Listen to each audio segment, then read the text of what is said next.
What's up, y'all? It's your girl Yaya, aka Maya Huyana, and I'm kicking it with top 5 rap website today. Are you gonna make me rap at 9 in the morning? Okay.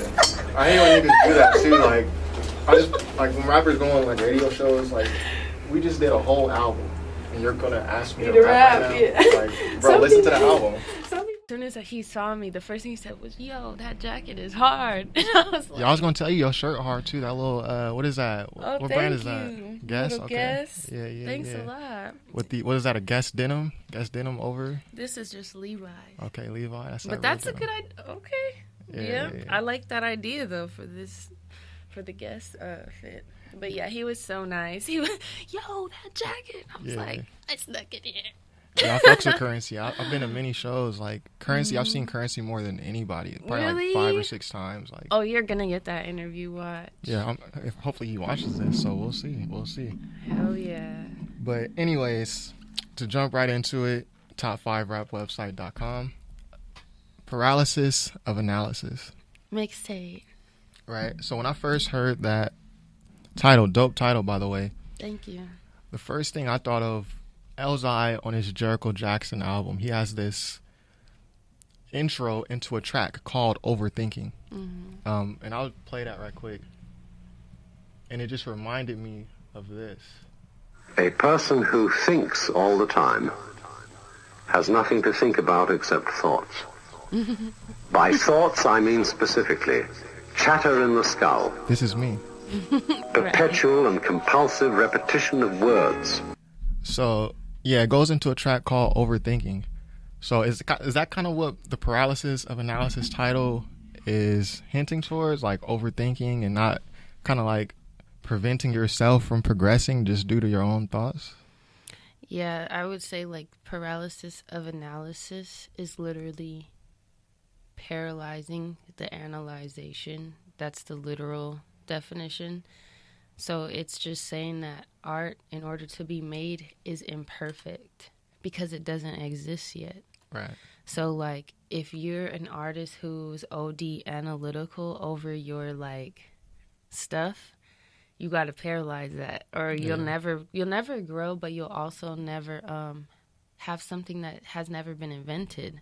Because when you analyze something, you're comparing it to what you know, right? Right. But if your art hasn't came out or nobody like you has ever came out, you're going to go crazy because it's the definition of insanity. Right. Just like the clip said. Did you struggle with that early on or currently?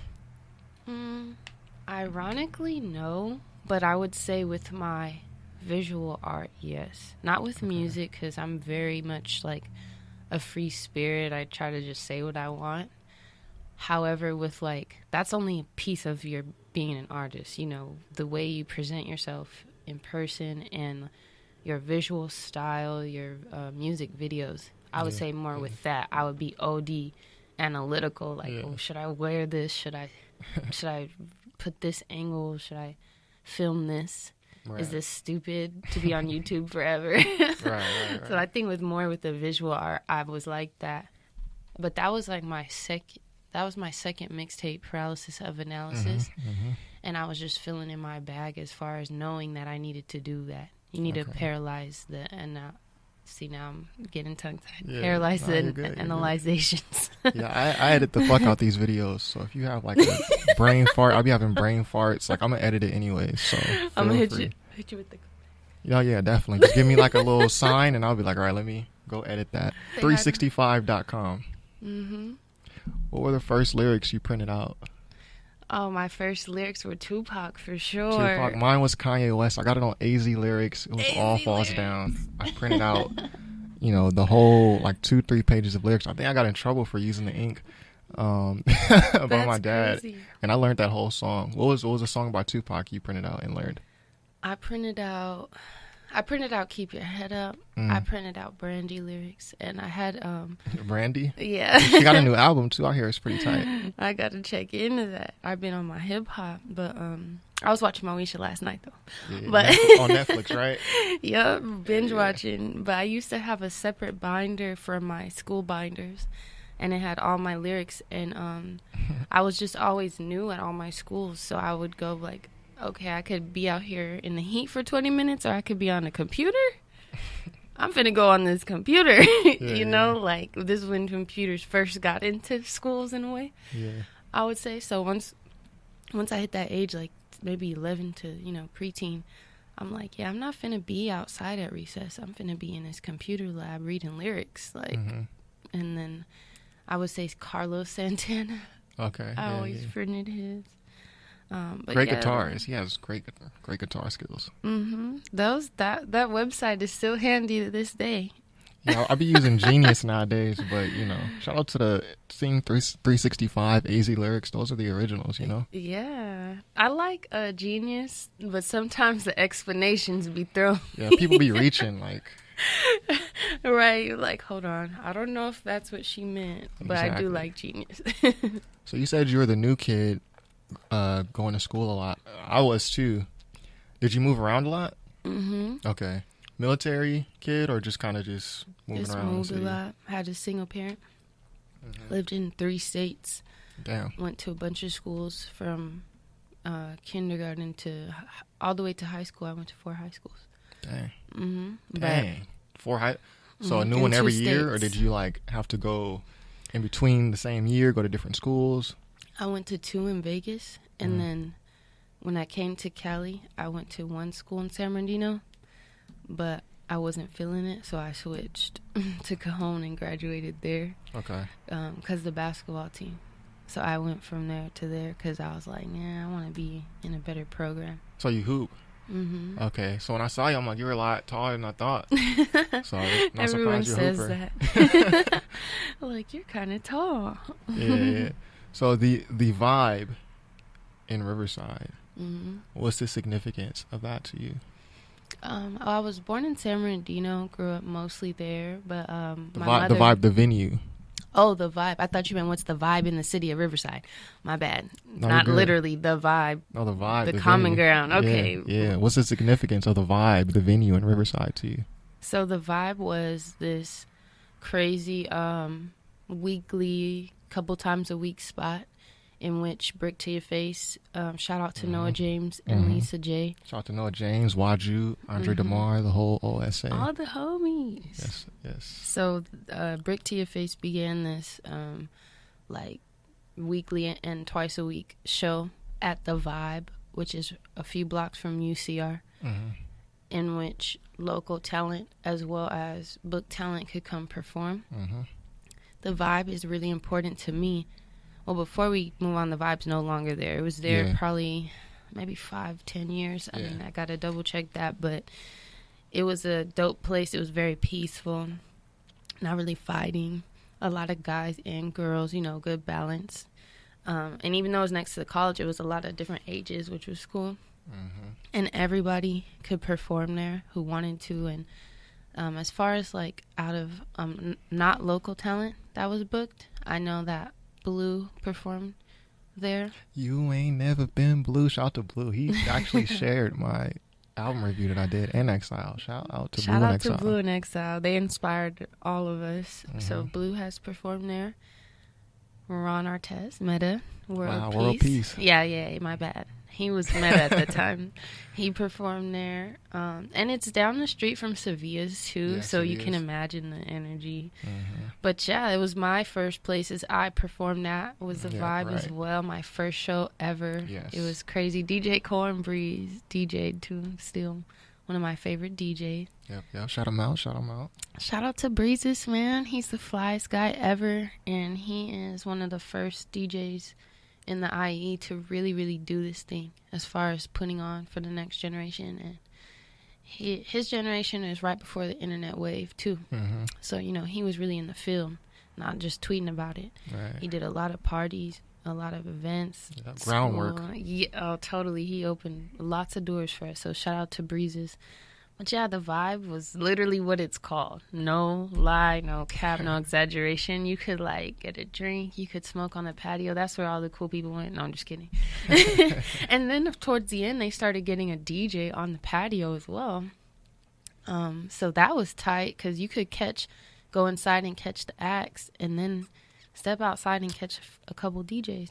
So the Vibe was an amazing place for not just Inland Empire artists, but I know my first female rappers I ever saw were there. Shout out to Il Camille, Miss Bliss. Yes, Il Camille. Man, that's a name I haven't heard in a minute. Shout out to Il Camille. Yeah, Il Camille and Miss Bliss. They're both two female. Like, I always thought I could do it because my homeboys encouraged me and I would see them. But then once I saw Il Camille and Miss Bliss perform, I was like, oh, yeah. Yeah, that representation is so important. So important. Mm-hmm. And they both are so good live. Like, Miss Bliss is so calm. And then right when she gets on stage, she's so turned. It's just... So, yeah, that place was important to me. It closed about maybe 4 years ago, 5 years ago. Yeah. Tried to reopen it at another place, and it wasn't the same. Yeah. But the Vibe, Riverside, is one of the most important venues in the IE, along with Sevilla's Riverside, along with the Nas Center, along with, Pomona. You can argue if that's the IE or not, but...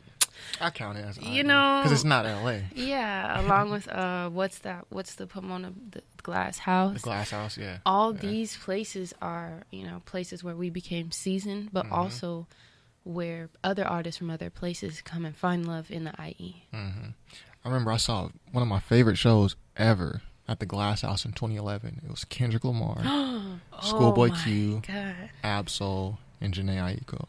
Whoa, what a lineup. $20. So this is like probably before maybe a little bit after Section 80. It was hot, no AC, everyone's sweating, it's packed in. Those are my favorite shows, though. Because I ended up going to Drake and Future show in Vegas, and it was at the T-Mobile Arena. Oh, crazy. And the arena shows just aren't the same as those $20, no AC, real intimate shows, you know? And also, like, if you can catch an artist on the come up, that is a very special show. Facts. Where they have the nosebleed time, or then, they don't have the real green room, or like, that's why I really like the Orange County, what's that called? Observatory, yeah. Yep, because it's just big enough and just small enough, and then they got just enough green room, but just enough hangout. Like, facts. Those are the best size type venues. The Nas Center, even though it's big, there's so many rooms. They have a smaller, capacity too. But yeah, I love IE shows. I really love El Rey in LA too. The El Rey Theater. That was one of my other favorite shows, the Smokers Club. It was like Nipsey, Currency, Big Sean came, Mad Lib, Alchemist. Yeah, those small shows, you can't beat them, man. Rest in peace, Nip. You saw Nipsey? That's tight. Yeah, I saw Nipsey one time. Like, people in my family knew him because I'm from the Crenshaw district. Crenshaw 63rd, 87th and Central. So people in my family could tell more stories about him. I only saw him live once, but glad I was able to. Yeah, that's so great. I never got to see him live. Yeah. But I did go to the store. Yeah, the Marathon store. Yeah. And it was Sloss and Tees before. Oh, Sloss and Keys? Sloss and Tees. He had like a shop right next to it. Before it was the Marathon, before he even made that mixtape, it's called the Sloss and Tees store, Sloss and Ave. So. Crazy. But anyways, while we're on the topic of firsts, I know I told you I was going to ask you to rap. But do you remember your first rap that you wrote from that beat CD that you found at your friend's mom's house? I honestly don't. It was some bull, though. I don't know if I can cuss. But... Spelling and rhyming your name? That's usually like... It was just some whack heat. It's the Maya. I was probably talking about a boy. I was probably talking about a boy from school talking mess. But those be the most passionate rhymes, Right. Those ones you really be feeling it, and it really be facts and it really be authentic. I think I was more trying to that's the time when I was printing lyrics, trying to figure out how to rap. So that's why it was probably trash. I never been trashed, but I was like, hey, say it twice. I ain't never been trashed. Period. Let me rephrase. I never been trashed, like rapping off beat and right. I got some rhythm, but like as far as like what the words were, probably some bull. I was probably only like 12. I don't know what I could have possibly had to talk about. When we try to start rapping that early on, I think we formulate our rhymes after other rhymes that we've heard. Oh, yeah. So that's probably kind of what it was, too. Yeah, because I used to try to rap like Eve. Not a bad person to copy. Heck no, she's gangster. Yeah. But yeah, it was like, not, what is her song? I don't even remember. But yeah, you're right about that. I used to try to rap like Eve, like do the same type of rhymes. But Jesus, I hope no one ever finds that rhyme book. Hopefully one day you can remember it. You can incorporate it into a new rhyme, and then you could just come full circle, make it tight. So one thing that I noticed, one setting that I noticed is like a motif, like you see it over and over, is Venice Beach. So is that a place that you like visiting? Obviously you like being at Venice Beach. I think your Anything Can Happen song, or no, your Dream Girl song was at Venice Beach, no? And then you have a lot of pictures at Venice Beach. Is that kind of a place that you connect with? Yeah, for sure. When I first started coming to LA, the two areas, because I didn't know much about LA, the two areas that I would go to often were Fairfax and Melrose. R.I.P. to that. Yeah. At least for this year. What were you doing over there? Shopping? Hanging out. Yeah, it's real artsy. Going to sell kicks. Freaking going to the flea market. So I would say that area, and then Venice Beach. I would always come because it was easy to find parking and lots of people. Wait. Easy to find parking at Venice Beach? Yeah, compared to Santa Monica. Yeah, the Santa pier. Monica is turned. So, and then I liked like the social, people watching at Venice. Yeah. But I've shot a few things there. I do like to hang out there. It's a lot of stimulation, yet like you can still be by yourself. Yeah, I've hooped a couple times. How does that sound creepy? Like people watching? I mean, you go to Venice Beach, you can't help but people watch. I love just going to one of those little side restaurants and eating on the outside area, and literally there's a guy giving tattoos over here. There's skateboarders over there. Well, not anymore during COVID. Right. But I love hooping at Venice Beach too. Me too, and I like watching the basketball like competitions they bring in, and then they are starting to do soccer now. But yeah, I like that. I like the skateboarders. They're just so rugged. There's always girl ones too. I like watching them. You skateboard? No, I can a little bit, but I think that when I learned, it was a few years ago, and I was like, yeah, I'm not rich enough to afford to do this sport yet in case I break something. Yeah, something, right? I need my legs insured before I start fucking around. You need that PPO health insurance. Real talk. Right. I need that whatever Lil Wayne got when he started skateboarding. What position did you play when you hooped? I played 2-5. Yeah, I was gonna say 2 guard. Yeah, 2-3. But my whole life I played like 2-5 different. Okay. Okay. So back to the Venice Beach thing. Your song Dream Girl, I want to point it out because it's a lot different than your other songs. Production wise, when I listen to your music, it's more boom bap centered. But Dream Girl is not boom bap at all. It has like rolling bass. It has kind of trap hi-hats. Yeah. Shout out to Lex on the beat. He did that. Do you find it difficult to go over those type of beats as compared to, one that's drum bass, like boom bap, where the drums are, the center? I would say no.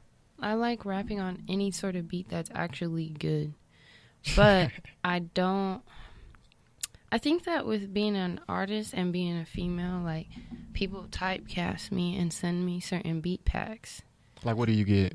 Boom bap. Because they like, they like how I rap over them. But, like, I would rap on a trap song. I have a couple older songs that are trap. Like, I like R&B. That's the vibe that song gave me. But I think it's more what people kind of serve me in a way. Yeah. So boom bap community like supports me so much. Right. Yeah. And there's so many producers who are like in that lane that just love to collab. Whereas R&B, I don't have as many people collaborating with me. But yeah, we made that song a few years ago. Yeah. Produced by Lex at EOTR. Yeah. And I liked it. It gave me kind of like an Aaliyah Maya world to create. When did you start singing your hooks? I remember I was watching something and you were saying how it was kind of a challenge for you to develop your singing voice. When did that happen? Because you sing on Dream Girl, the hook is like kind of melodic. Probably like 2-3 years into rapping, a lot of people would tell me to sing, and I'd just be like, no. And then they're like, trust me, sing. And like, too many people I looked up to said to sing. So at some point I was like, all right, just put the work in, learn to sing, practice. Harmonize. Got a vocal coach for about 6 months. Okay, real serious. Yeah, I take it, anything I do in music, I try to come with respect. And come with respect for the craft, never just doing it, you know. But I did take vocal lessons for a little, and then that opened my pen game, and opportunities open. You know, even the song with Fahim is a singing hook. I wanted to rap with him, but we gonna get there. we gonna hear a all singing. Do you have an all singing project? I haven't heard all of your projects. Rebirth is a lot of singing. Okay. Maya's Jam. Okay, yeah, Maya's Jam. Yeah, that's more like that. Yeah, Even is that one of your has favorites, rap. Maya's Jam? One of your favorite songs of yours? Yeah, that song, a lot of hard work went into that, and I think that's the sound that I bring. Even though I like trap or G-funk, Maya's Jam is what I'm contributing to Sonic, you know. That's my, like, when people come to my restaurant for, even though I could serve a bunch of shit. And it took you a while to be able to perform that song the way you wanted to, right?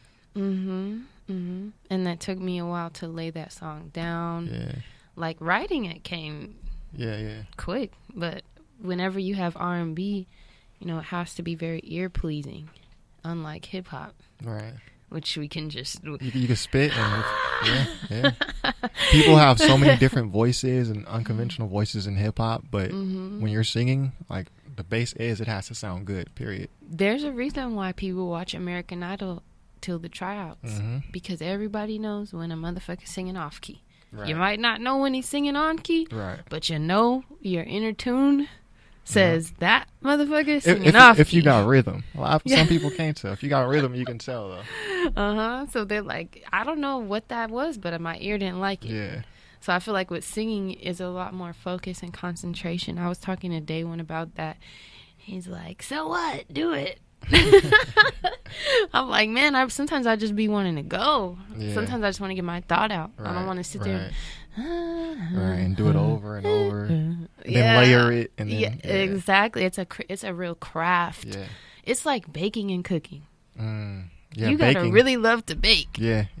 You know, because you mess up one part, your whole meal is done. You try to bake something, you get one part wrong, one measurement off. You know, versus cooking, if you fuck, if you fuck up, you can kind of remix it, and you can kind of, you know what I'm saying? Hold on, let me add some onion powder. Yeah, and make it something else. Yep. So I feel like that's with singing. Like, it's not like I don't like to, but sometimes I just be wanting to get my thought out, or, you know, like I said, the more things people send and collab and solicit to me are always more rap based, and I don't go against the rhythm of the universe. Like, okay, but me and Polyester the Saint have a cool song. Ooh, shout out to Polyester. Yeah, wow, is it out? No, not yet. I didn't see that yet. No, we started Real Deal working. P. Shout out Real Deal P. Yeah, he's so good, but we started working right, nigga, like a week before the virus. Polyester, I think I got hooks for days. Well, he has everything for days. Hooks, beats, beats from scratch. He's just so good, and he's so, like, chill. Like, so we only worked like the week before the pandemic. I got invited, and early March. And then sure enough, see you next time. And then there is no next time. Right. And he's so cool. Like, I've checked in on him since the pandemic and vice versa. So that's good. You know, but that was just such a heartbreaking moment. I'm not gonna lie. But no, at least it happened. I mean, imagine if it would have been a week off, and you guys weren't even able to meet up. So, you know, right? If it got scheduled right the week exactly. You know what I'm saying? So you're right. Be grateful. You still got that grapevine that you could reach out on. I thought you were saying like he got you on a verse or something. Oh, well, but he was really producing you. That's what you're saying. Oh yeah, he can. He pushes, like, he's just. I've never been in the studio with someone who was pushing me so much, like, to be better and to, like, do it again. Not even a conversation. No, just do it again. Like, or I would ask him how to. A lot of times my words are good, but I'll ask the producer, do you think I should double time here? Do you think, I'm a co-creative person. Right. So it's not just what I have to say, but like, what do you think we should do here? Should we have a hook or not? Like, should we flip the beat? I'm very executive production-esque. You're teachable. Yeah. And I like to hear the person who made the beat probably can hear something or where it should go. Right. So he was just on it and nonstop. And like one time I was like, I need to do this. It's like, no, go back in there. So I can't wait to get back in the lab with him because I see why so many great artists work with him, because he will push you but still let you do you. Yeah. It's a cool balance. Yeah. I can't wait to hear that, actually, I'll play it for you once the camera's off. Oh, yeah. Let's get that going when the camera's off. Sorry, the camera's y'all. off, though. And that's a producer versus simply a beat maker. Oh, some people make beats, but you get them in the studio and it's like no input. Someone who can really produce you and like say it like this, or this is how it's going to sound over. That's a producer / engineer versus just someone who simply makes beats. Right. And he could have co-wrote it if he wanted, or did support vocals for me. Like, he can literally do all of that. And I was so impressed. And being in the studio, like, there's just pictures of Mac and Janae and Chance, and I'm just okay, this is getting big. Like, Dom I gotta Kennedy. bring I know this work with shit. Dom K. Hell yeah, that's a given. Yeah, all the West Coast niggas. That's just But I didn't realize that, like, No Name, so many people. No Name and Polyester. Oh wow. And he's so low key. Like, let me not misquote it. The studio belongs to him and his partner. So the pictures of all these artists were people who have recorded there. Mm-hmm. So I'm not going to say, like, he did this on her song of this, because I don't know the specifics. But it's his studio, and all these artists in some way, worked there in their space. Mm-hmm. And it was just like, okay, I better bring it. And, of course, I had to bring it. Yeah. And it was a great session. So I can't wait to continue that, because we had some crazy heat and a great working chemistry, too. Okay, yeah. So while we're on song creation and just production and things like that, what is your song creation process? This is something that this is what I want to ask most of my favorite rappers. Like, how do you create songs? I know some rappers, they go and they have a rhyme book, rhymes waiting for beats. Some need to hear the beat first. Some just freestyle. You don't strike me as someone who just goes in and just freestyles. You strike me as like a writer. Like, what's your song creation process? I like getting beats ahead of time. Like, I like getting sent packs, and then I can write to them.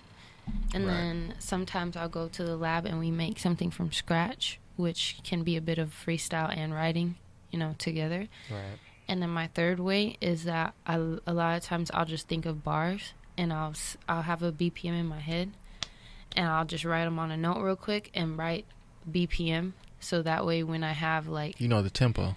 So that way if I get a beat a month from now, those little 6 bars might be the start of that song. Like, I never know when I'm going to use it. Yeah. But I have this weird way, like, the world is like a puzzle piece I haven't got yet. Yeah. So I never just not write them down. I'll write down a 4-bar and then try to clap the BPM. Mm-hmm. And then in 2 years maybe I might get a beat. I'm like, oh yeah, let me go through my list, because I'm a little brain dead. And then I see, oh yeah, remember that those 4 lines you made actually fit here. But sometimes you don't always write those bars down, do you? Sometimes no. I saw you put it on social media. You thought of a bar like mid-sleep. And you was like, nah, that's too fire. I'm for sure going to remember that. And then you forgot it. Oh my God, that happened the other night. Yeah. I woke up in the middle of the night. And I thought of the world's best bars. And then I'm like, no, I'll be up in an hour or 2. And then I woke up, I was like, nah. But that reminds me of Kanye, That means I forgot better shit than you ever thought. That's one of the coldest lines ever. Did you remember the bar, though? Hell no, I didn't remember. I was snoring and drooling. And I woke up and I was like, there's something I should have remembered that was immaculate. Like, I solved the puzzle. Yeah. And then, I hate when I do that. Or if I'm running around and I think of something and I don't put it in the phone right away. Mm-hmm. And then it's lost to the game. Is that how you do it? You kind of use your notes app? Mm-hmm. I like writing too, though. Yeah. Like I always have, even now, I always have like a Post-it or a notebook at all times to write. Certain things you got to get out. But as far as, a fleeting bar, oh, hold on real quick. Usually your phone's more handy. Like, so you just write it real quick. But I do that pretty often.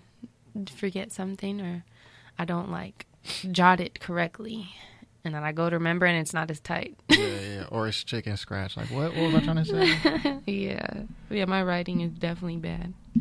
So you are a San Bernardino, or you're San Bernardino repping. Is that where you're from? Mm-hmm. Okay. That's where I was born, where I went to college. Cal State San Bernardino? Mm-hmm. Coyotes? The Yotes. I went to UCR, so we're neighbors. Oh, nice. Highlanders. That's where my mom went. Oh, really? That's how I'm familiar. That's why when you said, what's the vibe in Riverside, I was answering literally because my mom went to school and studied biology there. But yeah, I like Riverside and I like San Bernardino. And I lived in Vegas for a few years, so Vegas is very important to me. Because that was like my teenage years, when you become a person, a full-grown, like grown up. Yeah, develop all your interests. What did you study at San Bernardino? I studied business. Okay, I studied political science at UCR, and I got my master's in business. I went way to Boston, though. I lived on the East Coast for like a year. Oh, which school? Holt International Business School. So I went to school with a bunch of rich-ass international kids. It was quite the experience. That sounds like a good school, like something I've heard before, like a ranked business school type of school. Yeah, it's in the U.S. News and Reports, but these days, like, I don't really care. Lots of debt, you know what I'm saying? So I don't really remember it too fondly like I should. Once I pay off the debt, then I'll have nice things to say about it. But I feel you. Yeah, that's how it be in America. So you study business and not art. So how was it for you? Did you ever work a 9 to 5? I worked part-time. Actually, I did. I was a manager at Hollister. Jesus. But that's the only 9 to 5 I ever had. I always had hustles, and if I needed a part-time job. And I had a lot of good internships when I was doing business school. Like with the college, with the business centers. So I've always been a hustler. I like to have my time. So I did a 9 to 5 for a little, and that was not it. And the reason I asked 9 to 5 and not just job in particular is because when you have a 9 to 5 and you're a creative person, you can't really create. You know what I'm saying? You're at work all day. I know for me, when I first got out of college, I started working. It was 8 to 5. You know what I'm saying? But we had an hour lunch break, so it's like 9 to 5. But it was in LA. I worked at Pepperdine. I can say that now. Nice. I'm not gonna say anything bad or good about it, but I will say you travel an hour to work, sometimes an hour and a half, and then an hour from work, hour and a half. So you get home, it's like 7 p.m. So how do you create, or how do you and then you're uninspired, you're doing shit that you don't really enjoy doing. So for you, how's the transition for you? Because I know my transition it was rough. So how was the transition for you going business, college, 9 to 5 at one point, and to being like, yo, I'm doing this art and it's going to be my main focus? It definitely, like you said, had to be a transition, and it had to be a firm belief in myself, because everybody tells you to go to school, but they don't help you plan what you're even going to do there. Like, especially, like, you could have a good counselor, but still, there's a million kids at these colleges, you know? So, and then from working a 9 to 5, it was because I wanted more money.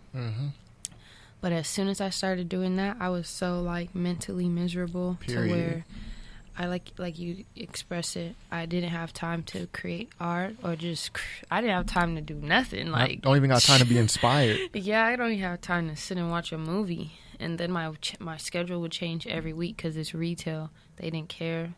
You might have I can't even get a consistent schedule for the 2 days off because every week is different. Yeah. Like, I can't say, okay, I'm going to record every Thursday because you might not have those days off. So I finally got to a point of, like, a mental breaking point, and like I just prayed. Mm-hmm. I was just like, yo, whatever I'm supposed to be doing, tell me, God. If I'm supposed to be in school, give me a sign. I'll go to school. If I'm supposed to be working here, tell me, and I'll do a better job. I'll stop, being sad. If I'm supposed to be doing entertainment, give me a sign. Like, just give me a sign, and I will go to the direction of the sign. And the next day, I got a call to be on VH1.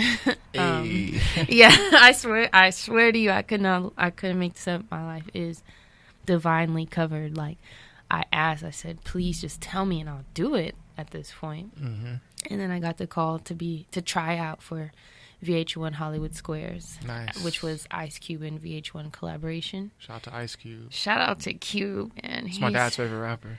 Hey, shout out to Pops. Yeah. Yeah, Cube is crazy, and he's just so good. So like he seemed like a good person too. Not just a great rapper. He makes good art, good movies. Yeah. Holds his family down. Great business decisions. Great Yes. businessman. He's very vocal for our people. Period. But so yeah, I heard it was. At first, I wasn't sure about doing reality, but when I saw what it was, I'm like, this is just a fun game show. And Cube Vision, I would be arrogant not to put this on the resume just because of what it is. So I went and I had to try out with all these people, guys and girls. So what do you have to do during tryouts? So they put you in this little tent thing, and it's like they fluctuate maybe 4 groups, 3 or 4. And while you're in there, you're sitting in a circle, and you have all your paperwork. And the casting director's tells you oh, we don't know who we're gonna pick, but I think the whole conversation is the tryout. On some Just what I'm gauge saying? your personality. Yeah, Okay. and I believe we had a slate too. Everybody had a slate, but as far as so we're all in a little hut. But I knew it because remember I had prayed about it the day before. Right. So I was I wasn't cocky, but I was if you do everything you're supposed to do, you're gonna get. I just knew It's in my God is soul. already walking with me. Oh my! So It was one of those rare moments where you just know. man. So it was still intimidating, because once you get to LA for gigs, everybody's beautiful, everybody's talented, everybody got to know somebody. Right. So definitely the competition was fierce, guys and girls, good-looking people, funny. They had been on stuff before. Yep. But something in my heart was this is me. Yeah, just you got this. Yeah. So I remember always being told in theater arts, because I was a theater kid, make sure you stand out during auditions. So the casting lady went and got her coffee outside the little hut, and we weren't supposed to leave, but I was I'm finna get a snack. And then I just started talking to her, and I made her laugh a little bit. And I was that's all. I was I just needed some one-on-one real quick, even if it was just pour some coffee and make her laugh. Right. And then they announced out of the different huts, it was 4 people got selected for 2 episodes, 2 per.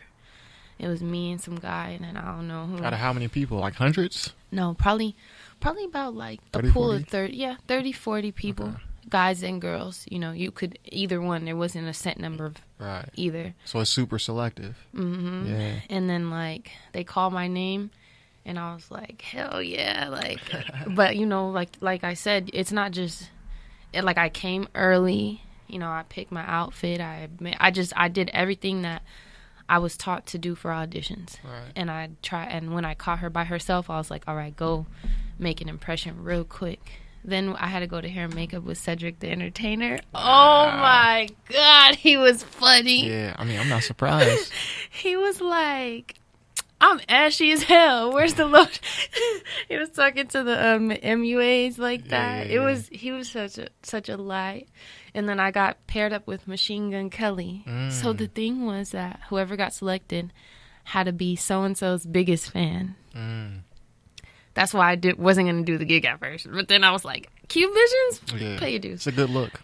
It wasn't something crazy or messy. Yeah, exactly. So I had to be MGK's biggest fan.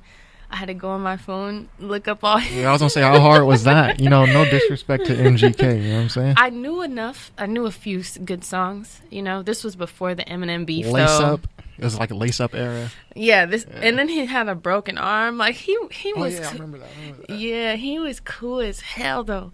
And then it was me and him versus the nigga that played Tupac. I should know his name, but we'll fill it in. Yeah, I was gonna say DeAndre something. He has like a name we should know, but like Demetrius. Shit, let's go. Demetrius, okay, so it was me and Machine Gun versus the dude they picked. It was like a Filipino guy, and then him.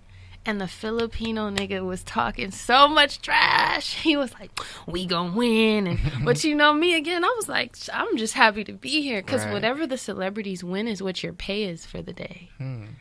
So, you know, Demetrius shit really wasn't trying to win for him at first. He was getting all the questions wrong. Right. MGK was holding it down. Made me the 7 bands. Yeah. Oh, really? Yeah. Oh, nice. So, little career investment, you know what I'm saying? My first entertainment bag. And it was that was my first entertainment bag. And by bag, I mean, like, you know, comma check. Yeah. So that was... And that make you believe, like, okay, this could really happen. Especially coming after the story you told about, you know, transitioning. And then to get that call, and then to get the audition, win the audition, then win the show, then get a bag off it too. Man, I knew in my heart, just do what you've been trained to do. Like so many black kids, we're not exposed to technology at a young age, or these like entertainment type things. You know, we didn't grow up with everybody on my street having cameras and all that. Yeah, all those resources. That is perfect. That's the key word. And so. But that doesn't mean you didn't put your 10,000 hours in, you know. Maybe you were in choir. Maybe you were on dance team. Maybe you were a cheerleader.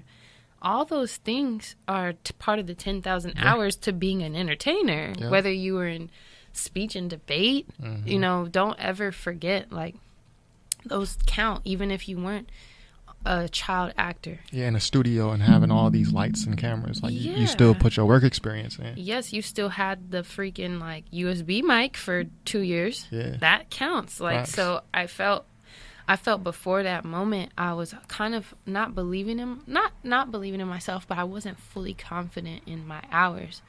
And I put a lot of hours into the stage, you know. I was in every play, dance team, talent show, competition. And when I did that, I was like, okay, you could do this. Yeah. Just like I said, seeing Camille and Miss Bliss, like certain points in my career remind me I could do this. Confirmation.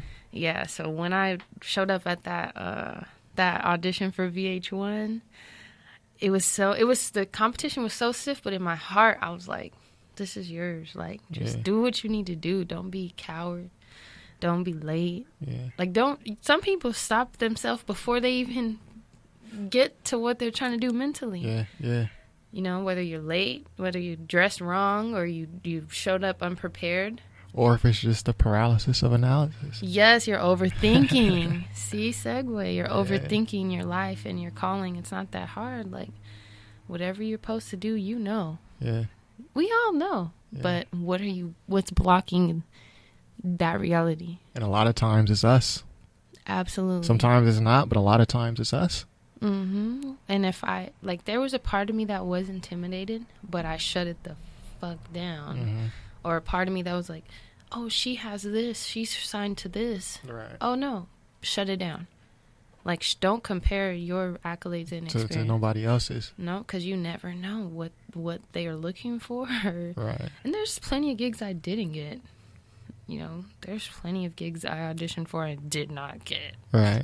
Drove all the way in traffic, you know, so it's not like I'd freaking get everything. Right. But there's also moments where the universe aligns and you're like... It puts you in place. Those stars, I wasn't even worried about shit. Yeah. He was like, we finna beat you. I'm like, okay, me and my nigga MGK, we're not even listening to you. Right. But it was all like friendly talking mess. But yeah, that was when I knew that I need to be doing this full time. Right. And I quit, and I said, you have 5 years to do this full time.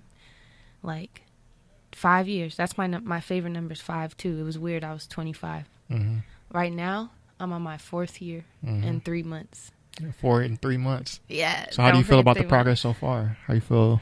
Where you're at? Fuck COVID. That's what Yeah, especially for someone who Statement. loves performing like you, to not Man. be able to get out there. drops mic. Yeah. Fucking fuck COVID, everyone. That's how I feel. Fuck this virus. You got to extend it another year just because of COVID. You got to, Oh, don't tell me. you know what I'm saying? Make it 6. You got to extend it just another year. You know what I'm saying? That's how I felt. Like, damn, I had so much momentum, and like I had this whole 5-year plan, you know. But think about how many people are quitting now. So you probably have a lot less competition. So it just depending on how you want to look at it. a lot of people are quitting, or their label just doesn't know what to do next with them. A lot of people are constrained by the label. Yeah. You know what I'm saying? So you could flip this into a positive. It's just about how you maneuver through it. Mm-hmm. You know what I'm saying? I tried to get certain milestones knocked off in the 5 years too, like, you know, as an artist, certain goals. And many of them I have knocked off, but it was like as soon as the fucking rocket was like Nipsey said, about to take off. And a lot of us feel that way. You know, I'm not the only one in the world that feels like my breakthrough is about to come. But at the same time, like, nothing has stopped. Right. We're here right now. Yep. Still dropping music. Mhm. Still, you know, doing girls. Yep. So I can't pay attention to that. But I did have this 5-year goal of just head down, don't rely on any other job. I mean, part-time, but, you know, any other income. Try to make your income from your art. Mm-hmm. And I was right there. But we still here.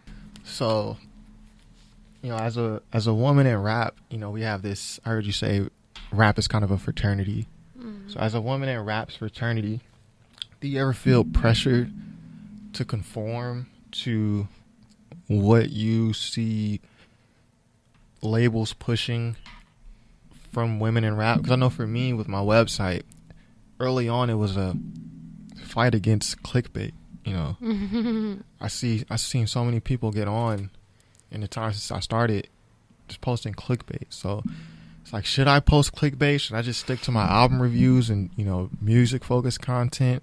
Right. There's that pressure when you see one side getting the accolades and funding, whereas you're trying to keep it true, but it's, you know, it's going more slow. It's more brick by brick. So as a woman in this rap fraternity, do you ever feel pressured to conform?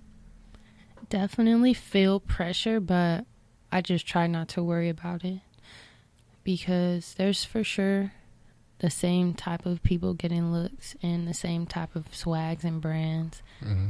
However, I never really did this for anyone else. So I try not to get caught up in everybody else, you know. When I was a kid, I didn't ever want to really say, even though I had women I looked up to, I never said, oh, I'm going to be just like this person, just like them. Mm-hmm. It was always something that came from within me. So now, in the day and age where, like, certain things sell faster, or they're more likely to help you if you doing certain things, I never had nobody help me regardless. Yeah. So it's like, It's not expecting it at this point. yeah, it's kind of like I don't do this for nobody else. Right. I don't. So the pressure's there, and the numbers show too, you know, as a woman, when you post certain things a certain way. Mm-hmm. However, that's never been the motivation or the steam in my engine.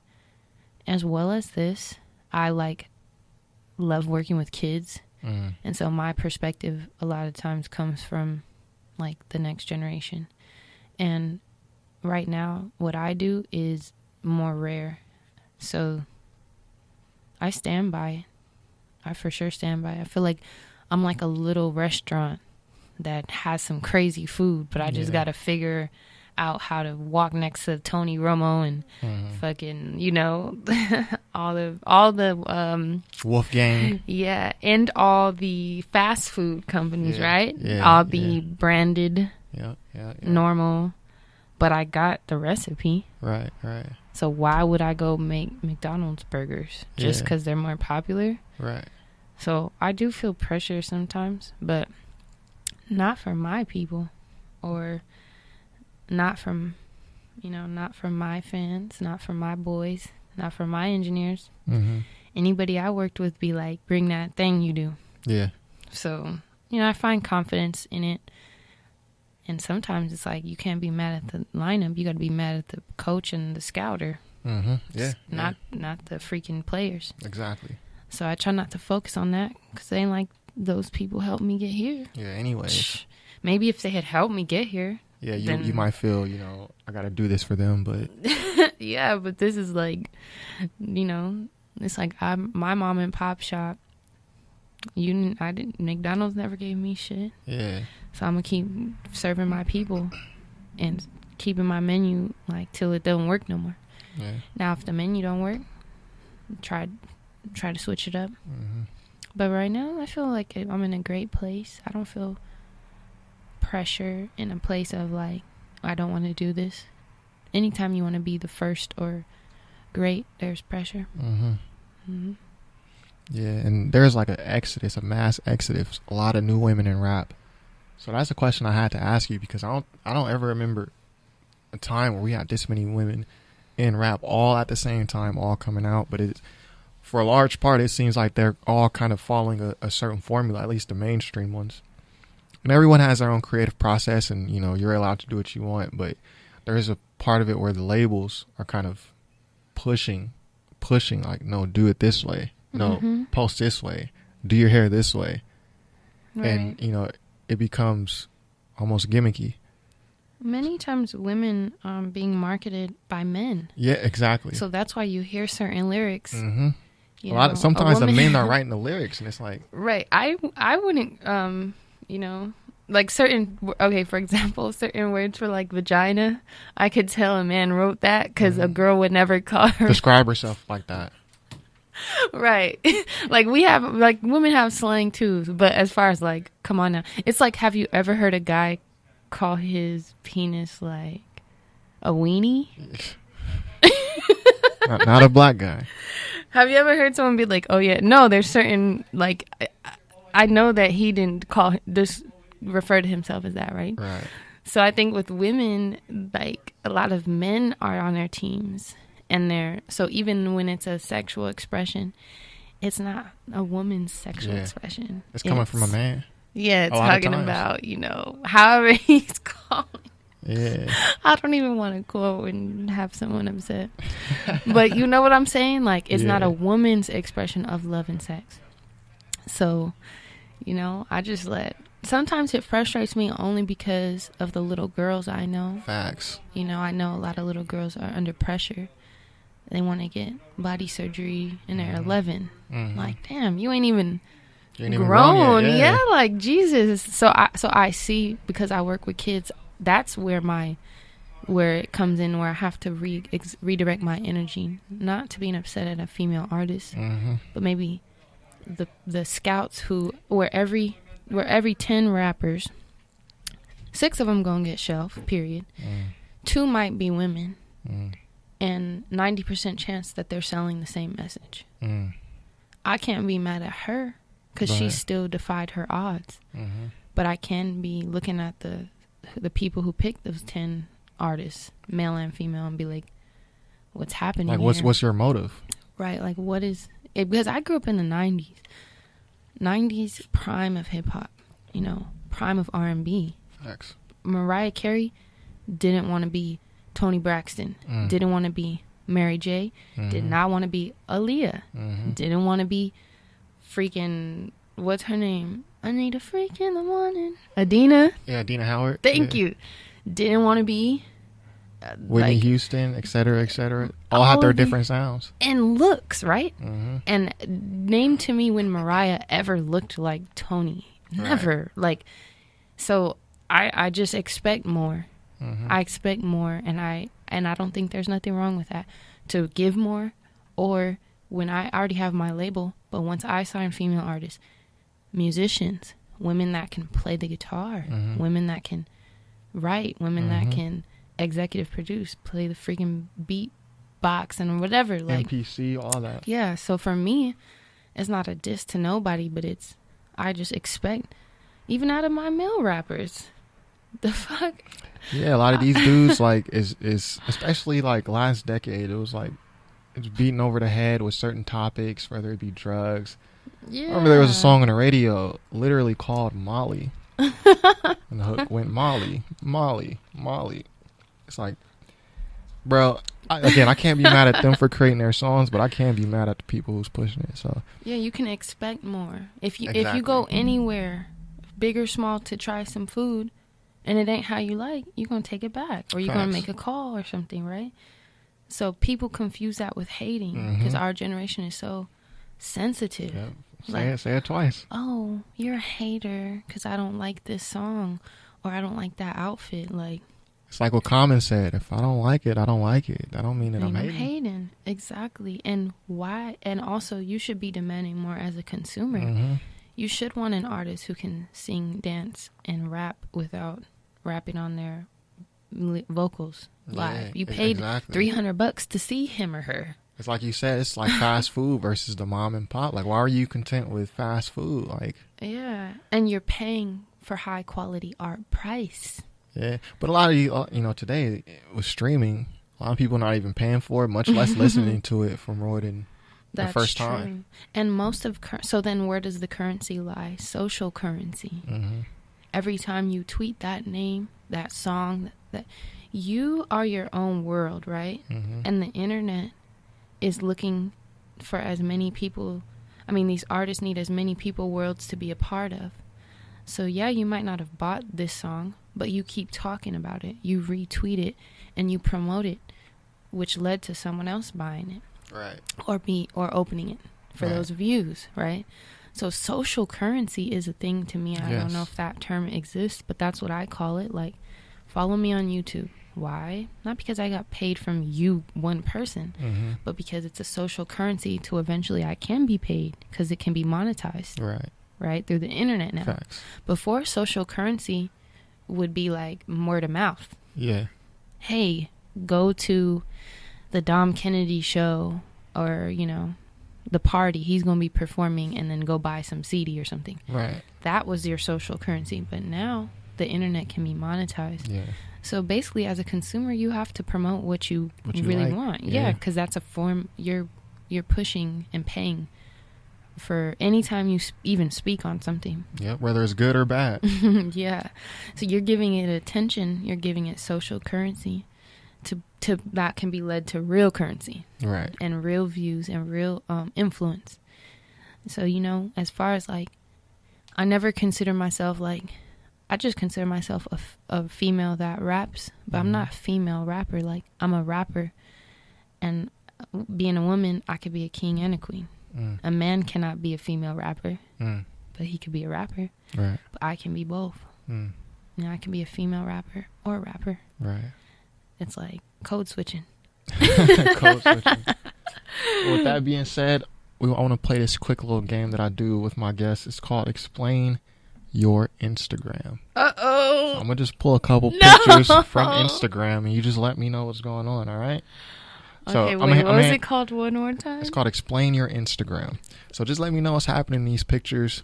When I do the video, I'm going to put the picture like right here. So, this first one, I'm just like, explain your Instagram. just let me know what's happening in this one. Ah, the donut head. Yeah, I mean, and the grill. Let me show And we're going to get to the grills later. So explain this, yeah. Okay, so I was in a Halloween store. Okay. Spirit Halloween, one of those type stores. I wish I even knew. It says North Hollywood. But it was a Halloween store of some kind. And I just liked the little donut head Were you a donut that year? No. I just was trying stuff on. This was pre-Rona, y'all, when we could touch things. Right, no. right. A different world. And I put it on my head, and I was like, this looks crazy. It reminds me of The Simpsons. So I took The Simpsons, picture. how? The donuts. Oh, yeah. Donuts? Yeah, the donuts? Yeah. I don't know. I'm weird. But yeah. So I Oh, you put just it got on. bars. I didn't even get that metaphor. You just got bars, you know what I'm saying? I appreciate that. So that's the explanation of that. That was a shopping for Halloween costumes. And I just put the donut on my head. And I was like, this is cool. But I think that this is not like the vibe I need, but I like it. Right. I can just walk in and be a grown donut somewhere. Speaking of vibes, this next one. I really like this fit, so let me know what's happening in this one. Or where were you at? Obviously, Let's Chinatown. see this one. You got that horsepower. Ooh. Was that polo? You got that horsepower. You know I had to hit him with the polo. You know what I'm saying? And the black American flag, for obvious reasons that we still going through. Yeah, I love that fit though. Thank you. The camo cargos. Yep, the cargos with the what you call it? Turtleneck. Yeah. This was actually one of my most favorite shows ever. Oh, so you performed in that? It was free. Yeah, I was gonna say, like, were you sweating? Okay. No, I was cold as hell. This was like one of the coldest temperature shows that I ever did, and this was from Pac Music's Hip Hop Awareness Fest, and it was a great time. This was the first time I ever seen Daylight perform live, and I went on 2 acts before him. Nice. And then shout out to Daylight. Yeah, he's crazy good. Shout out to Daylight. And then these people from TDE were filming. They might have just been that film. Like, I don't think any rappers were there. And they were sitting on the roof in front of my set, and they were vibing. So at some point I looked up and I was like, oh shit, I didn't even see y'all. What's up? Yeah. So that was like a great night. Such great vibe. Shout out to Pac Music Group and Absol's team. Python P. Python P. They're great. If you ever get a chance to go to Hip Hop Awareness Festival, please go, because it's so many bars. Oh, and they battled there. That's probably why. Well, he didn't battle. He did a set, but there was a very good battle, both male and female battle. And oof, I wish I could battle rap, but I ain't got the juice. It's a lot of pressure, man. I'll be watching those battles like, how are y'all remembering? Number one, remembering all these rhymes, and how do you just let this dude violate your space like this, right? And not, react? Exactly. It's not for the faint. It's a gladiator sport. Facts. And it's an East Coast sport, so even people from here doing it, shout out to y'all. But yeah, that was a great show. Showed me a lot of hip hop. Showed me who Daylight was. I was like, okay. That was probably like 3 years ago. So that was your introduction to Daylight? Yeah. I heard his music, but my first time seeing him. Okay. And I was like, damn, this nigga crazy. So this next one, this is actually in one of my favorite cities. I lived here. I go here like every 2 weeks to get my haircut. And that is the Upland, California. Shout out to Upland, man. Shout out to Upland. So explain to us what's happening here. This is another one of your many talents. Thank you. So in this video, I'm doing a mold for a customer. He was my first grills customer ever, I want to say, or second. And yeah, that's pretty much what's occurring here. I have my gloves on, again, before pre-Rona. Different things we do now, but yeah, I'm doing a mold, and he ended up getting like a 8-piece bottom. Nice. And I actually just got a mold, not for a grill, but for teeth whitening trays like 2 weeks ago. So it was my first time getting a mold. So when I saw these, I'm like, okay, I know what she's doing. You gotta bite down really hard. And then hold still. Yes, all that good stuff. It's a process, but it's worth it to be icy or to get your retainers or whatever else you're doing. Yes. And this last picture, which will conclude our Explain Your IG game, it's probably my favorite picture. Because I'm just a dude, and yeah. But you're in your happy place here. You are clearly in your natural habitat. Yeah, I'm in the lab, in Cass One's lab, in Pomona, P-Town. So Cass One has a great facility. And I've recorded there a couple times, as well as did an interview with Big Cali World. Shout out to his show. This particular day, I was recording music. And he has a great setup for recording and for rehearsing. So if you ever, that's CAS, then the number 1. Again, from Pomona. Do you remember what songs you did that day? Or were you just kind of just experimenting? I think that we made some stuff from scratch that isn't out yet. Okay. Cass One has some great beats. I want to say we made like a reggae track or some shit. And his space has such a great energy to it. Yeah, you look so happy. He's a great engineer. He always be having tea and coffee. Always be having sage. always clean, and he has crazy good equipment. So shout out to Cass One in his studio. The studio has a name, which I should know, but if when in doubt, just look up CAS and the number 1 and you book some time with him. You won't regret it. Downtown Pomona.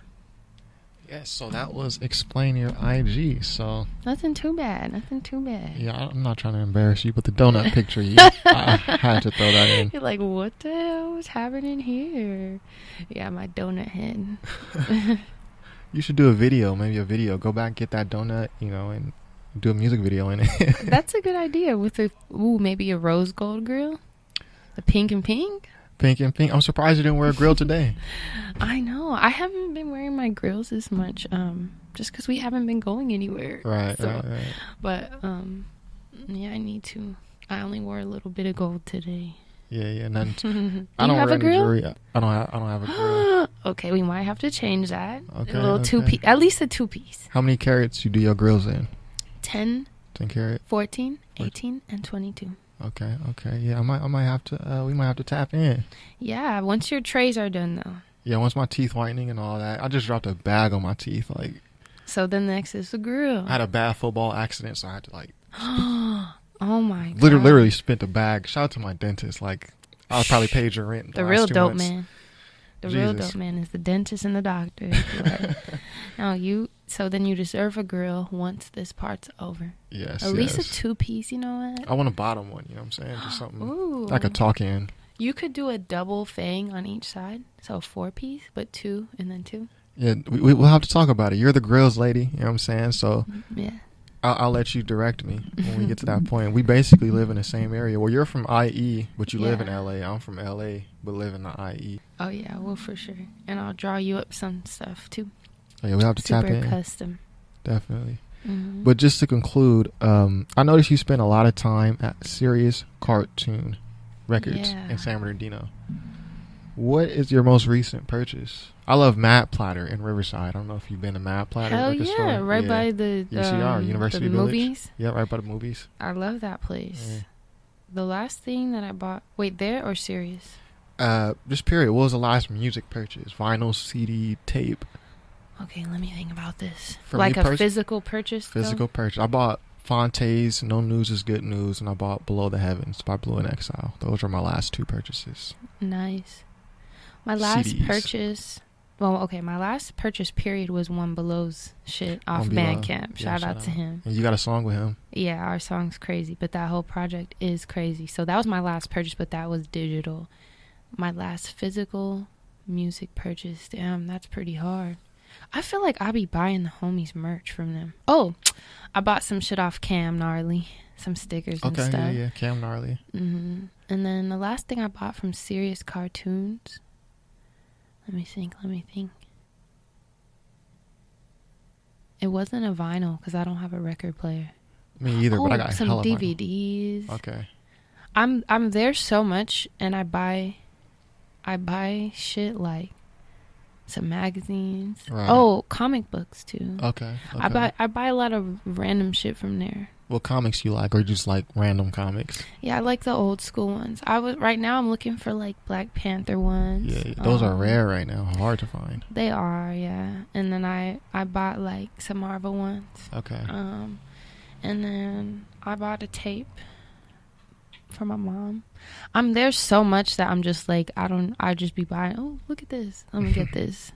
And then for Mad Platter, the last thing I bought was a Bob Marley CD. Okay. And some DVDs. I still buy DVDs. I still buy CDs. Like, yeah. You said you don't buy records because you don't have a record player. Like, I have so many records. Like, That's gonna change I've too. never played any of them. Oh, you don't have a record player either? Okay, we gotta change that. Because you have records. I got a whole series on my YouTube called Vinyl of the Week where I talk about vinyls, but I never played any of them. We gotta get you one. You can get one for like 50, 60. That's decent, you know. I saw some on Amazon, but I haven't put in the work. So anyways, you said you were always a natural linguist. I heard you say that. You love reading and writing. I love reading and writing. That was my first love. Like, my whole website, you look at my archives. Yeah. It's there's not much video content until as of late. Like I had to force myself to do videos, do interviews. I never wanted to be on video. The visual art aspect, right? Same as me. I never wanted. I never wanted to do that. Like I never wanted to be on video. I just wanted to write. But you know, the way things went with media and videos are just where it's at now. Right. So, keeping it on the books, what was the last book you purchased or read? For me, I'm currently reading Brave New World. Nice. The last physical book I purchased or read. Let me see. I got some ebooks actually. Okay, shout out to ebooks. I gotta have the physical thing, man. I take both just because sometimes you need to read while you're waiting. On the go, yeah. And you might not have carried all your your knapsack. Facts. The last books that I purchased were for my boo. Shout out to Fox for his birthday. I put about 30. Yeah, because he turned 29. So I put 29 ebooks for him on a flash drive because he needed a flash drive. But then I was like... Jeez, 29. You dropped a nice little... You know what I'm saying? Yeah, I put 50 Cent's book on there. Okay. Kobe's for him. Like, all these... what's his name? Ron Kiyosaki? Yeah. Rich Dad Poor Dad? Rich Dad Poor Dad, yeah. I probably messed up the first name. But yeah. No, you said it right. Rob Kiyosaki. Robert. Okay. So my last book purchases were actually not for me. They were for him, for his birthday. And I put all these, like, As a Man Thinketh, just trying to equip him, like, for his 30s coming up. Give him, I forget the name of the book. Wow. And then the last one I got for myself, How to Win Friends and Influence People. Influence People by Dale, that's Carnegie. Not Dale Carnegie. Is that Dale Carnegie? Yeah, that's on my phone. But the last 2 books I read was probably like physical books in my studio. The Art of Seduction, which I read before, but I'm kind of Robert Greene. And then I read my Bible pretty frequently. Yeah, The Way of the Superior Man. Ooh, that's a good one. Called. The Way of the Superior Man. Thinking Real Rich. I go on Barnes and Noble and the business book section. I've read everything. The self-help. Yeah. I read all that stuff. So, and I love, me personally, I like physical music, physical books. Like, I gotta have the physical thing. But you're right. If you're on the go, there's no excuses. Get the PDF. That way you always have it with you. Better than scrolling all day reading people's thoughts who aren't very fruitful. Yeah, not fruitful, not intuitive, or not really helpful at all. Right. Our phones, it's crazy because, like, our phone literally has the power of the universe. We can look up anything. How to do anything. So we have to be mindful of the ways we're using the phone. Even for yourself. Like, am I just on here bullshitting? Facts. Or am I promoting some shit to make money? Building myself. Right. Am I gossiping? Or am I promoting my friends? Or am I talking shit about a song I don't like, or talking about a song I love? Yeah, exactly. Right? Again, us becoming more aware consumers is going to make change and make the world a better place. And, rather than pointing the finger all the time, what are you talking about? What are you reading? What am I listening to? What are you putting in the universe? Absolutely. So I'm a physical reader and writer. Like, I like the physical things. However, on my phone, I try to keep essays and stuff just readily available. Good little balance. And I think that's a beautiful note to end on. So where can the people find you and your music? You can find my music on all major streaming platforms. That's Maya Huyana, May with an A, Huyana. I'm on YouTube, Instagram, Spotify. You got a Bandcamp page, right? Yeah, run the Bandcamp. Was that Ya Creates or is it Maya Huyana? Yeah, Bandcamp is the same as my Instagram. Ya Music, yahmusic.bandcamp.com. And that's the best way to purchase because it goes right to my PayPal within 24 hours. However, still stream. I subscribe to my YouTube for new content. And yeah, Instagram, I'm the most cracking. Yeah, you got a lot of followers on there. Most active. But yo, if you're gonna stream the music, go on Bandcamp, purchase that. That's where the real money comes in musically. Once you stream it on Spotify or Apple Music or Pandora and you like it, go buy that mug. Go purchase, yes, because you got the free. Yes. So make a conscious decision. Conscious consumers. Not just black people, everybody. But especially black people consciously consuming things. What am I putting in my body, my brain? What am I giving my money to? Facts. So make sure once you like a piece of art and you were exposed for free, go purchase or support. Support them. Mm-hmm. Especially a local girl who supports her local artists. Hell yeah. So yeah, I think we're good. Top Yay. 5, rapwebsite.com. Top five. And the camera, boom, cut out right there. That's so perfect. All right.